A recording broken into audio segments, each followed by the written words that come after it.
You'll be burning credit.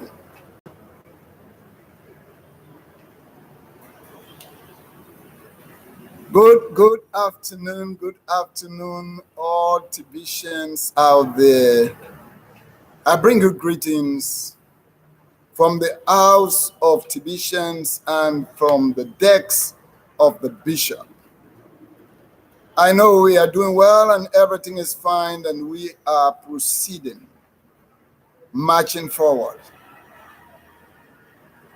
doing things to reach our peak.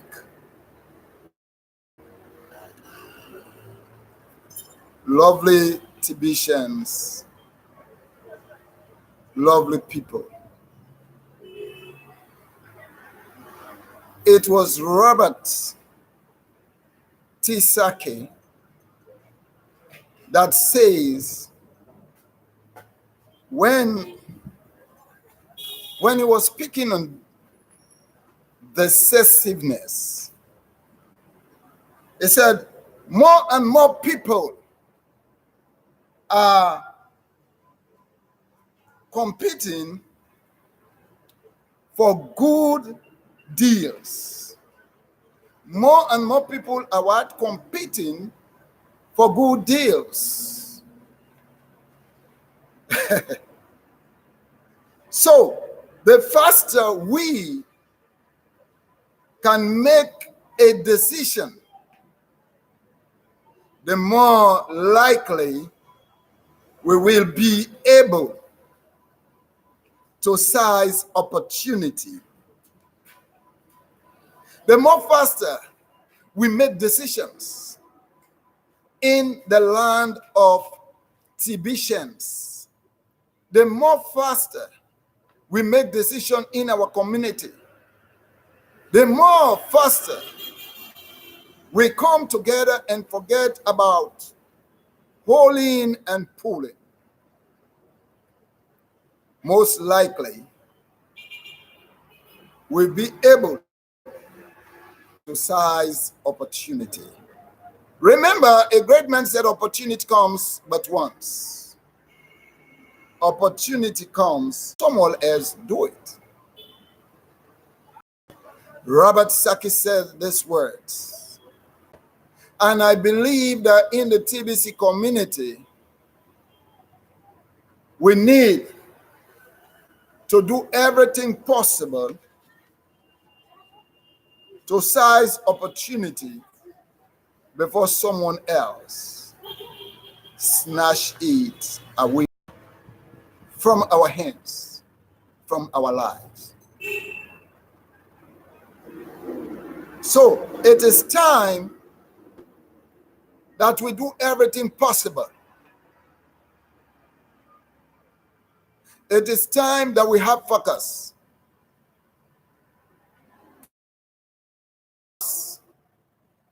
To see what is beyond the curtain. So therefore, I want to speak to all Tibetians globally on a thing. Be careful. We need to be careful in our community. We need to be careful of what we say about one another. We need to be careful of what we say in our community. We need to be careful of what we put in the media. We need to be careful before we destroy our community. Where the Spirit of God is, there is complete liberty. Then where the Spirit of God is not, what happens? There is complete disarray. And when liberty reigns, unity prevails. And when unity is prevailing among us, we'll be able to do anything that we imagine, anything that we put our hands together to do. Let us be careful what we say about one another. Hardly listen to Mr. Abundant, Randy, and Danu, my advice is let us be careful before we scandalize. And let us be careful before we delay what we are pursuing, what we are trying to make. Let us be careful. Rather than nagging and barking against one another, I believe it is time for us to have focus. It is time for us to proceed. It is time for us to do what others are not doing. How? Another thing is how we say it. You said, but I do not mean any harm. I was just saying it. I do not mean any harm. It is reality. It is something that happens. Yes, everything that happens most times are real. But how do we say it?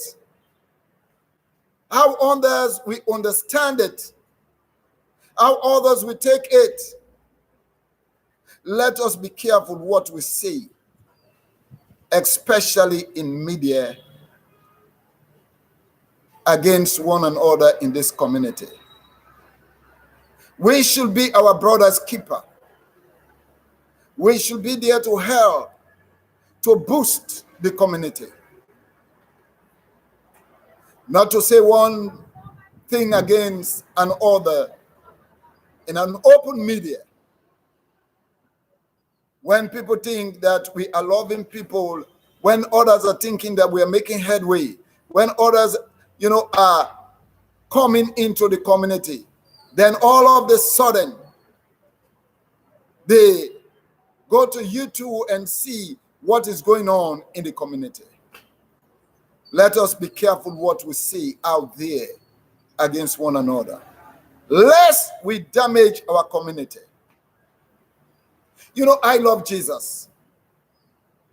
Those who started in the morning and those who started in the afternoon, in the evening, he paid all of them the same thing.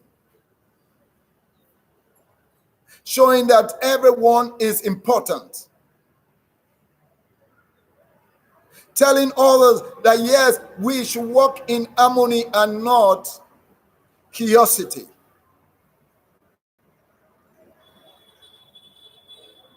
I believe when a brother is wrong, we need to correct in love and keep on going.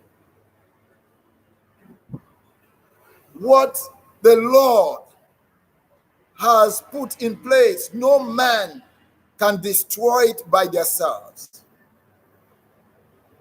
Who God has lifted up, no man can bring down. You may try, but you may not, if it is not in good faith. So I believe we must be careful what we say and how we say it. Why we say it? Why are we saying it? Is it to discredit one another? Is it to build the community? Is it to keep our environment healthy? Why we say it? Why are we saying it? That even those who do not know anything about TBC, we want to go on YouTube and find out that we are nagging and backing against one another. Why do we say it? This thing that is happening will serve as evidence tomorrow against one another. You may say things now and forget about it. 20 years, someone will dig it up and said, but you said this before. So we have to be mindful. We have to be mindful. Why are we saying these things?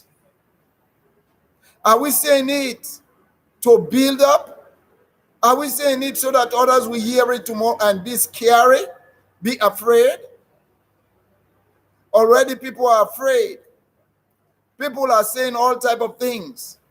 We're encouraging them to come into the community, and then we are here nagging against one another. Why are we saying these things? Do we want to boost up ourselves and fight for ourselves? What are we saying?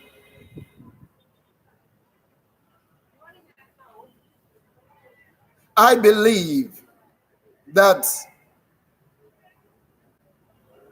a thought must be understood. It must be understood. We need to understand ourselves. If Paul says, I can meet with the Admilfi, and James says, I can't meet with it, it is those who can meet with it to encourage those who can meet with it so that they will be able to sacrifice. And I believe also it is the duty of the admiral to come and make things explicit. Encourage his people so that we can forge ahead. And this is what many presidents have been doing. When there are conflict or when there are disarray or misunderstanding in the country and things are not working the way that it's supposed to work, what do? They come over the media, explain things, make it more explicit for everyone to understand and knows where they are going. It might be negative, but yet still they convince their people to know where they are going. I believe it is time for us to have focus. If we meet up with our obligations, if we meet up with time, it is time for us to have focus. We can't be working and at the same time back and biting one another or saying things against one another. We can't be doing that.